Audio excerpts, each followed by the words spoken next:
In the gilded halls of high society, where fortunes were made and broken over a glass of champagne, lived a young man named Julian. He was ambitious, charming, and possessed a keen eye for opportunity. His heart, however, belonged to Clara, a woman of humble origins, but with a spirit as bright as any diamond. Their love was a secret garden, a sanctuary from the judgmental eyes of the elite world Julian was so desperate to conquer. Clara saw the man behind the ambition, the gentle soul beneath the tailored suits. She believed in him, not for what he could become, but for who he already was. Their moments together were stolen, filled with whispered promises and dreams of a future far from the city's pretentious glare. Clara would often say, "Your heart is your greatest fortune, Julian. Don't ever trade it away."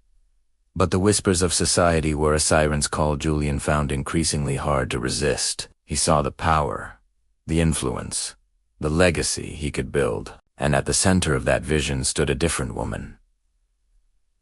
Isabella Montgomery, the daughter of the city's most formidable business tycoon.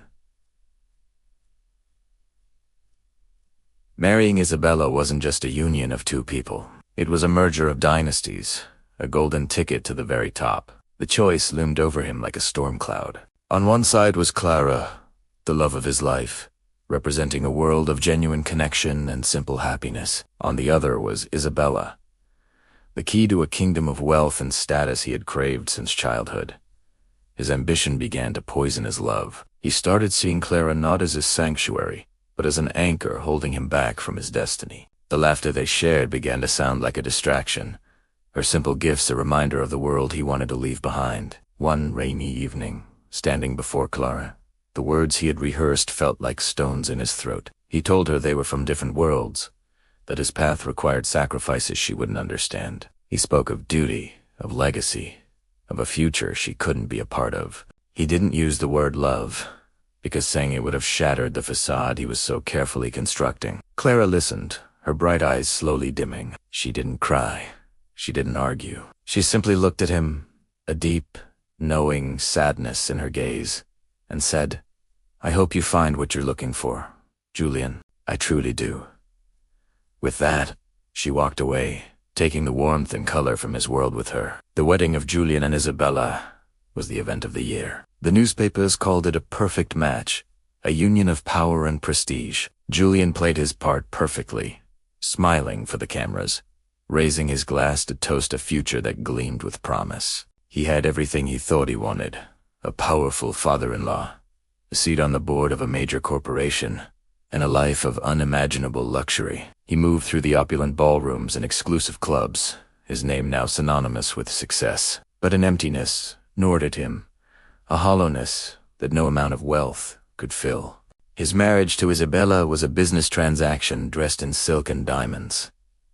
There was respect, but no warmth. There were shared interests in finance and acquisitions, but no shared secrets whispered in the dark. Their mansion felt like a museum, beautiful, impressive, but cold and silent. In the quiet moments, late at night, when the applause of the world faded away, Julian's thoughts would drift back to Clara. He would remember her laugh, the way she looked at him as if he were the only person in the world, the simple, profound joy of holding her hand. Years passed. Julian's empire grew, but his spirit withered. He became a master of the game, a king in a gilded cage. He heard whispers about Clara. She had moved away, started a small but successful art gallery, and found a love that was quiet and true. She was happy. The news was a dagger to his heart, a stark reminder of the happiness he had willingly thrown away. He realized that in his relentless pursuit of status, he had traded a priceless treasure for a handful of glittering trinkets. The world saw him as a man who had everything, but he knew the truth. He was a pauper who had lost his only fortune. One day, driven by a desperate need for closure, Julian visited the small coastal town where Clara now lived. He found her gallery, a bright, welcoming space filled with vibrant art. And there she was, older, but with the same radiant spirit. She was with her husband and their young daughter, their laughter echoing through the gallery. It was a perfect portrait of the life he could have had. He saw in her eyes not a trace of bitterness, only a serene contentment. He didn't approach her. He couldn't.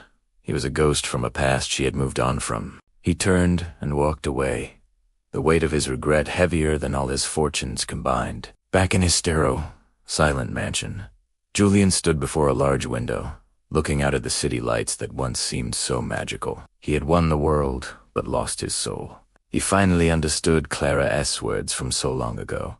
Your heart is your greatest fortune. He had traded it for a crown, and now he was a lonely king on an empty throne. The applause had long faded. The accolades felt hollow, and all that remained was the deafening echo of his own foolish choice. In his desperate climb to the top, he had forgotten the one thing that truly mattered, and in doing so, he had lost everything. His story became a quiet legend in the halls he once ruled, a cautionary tale whispered among the ambitious, a reminder that some treasures, once lost, can never be reclaimed.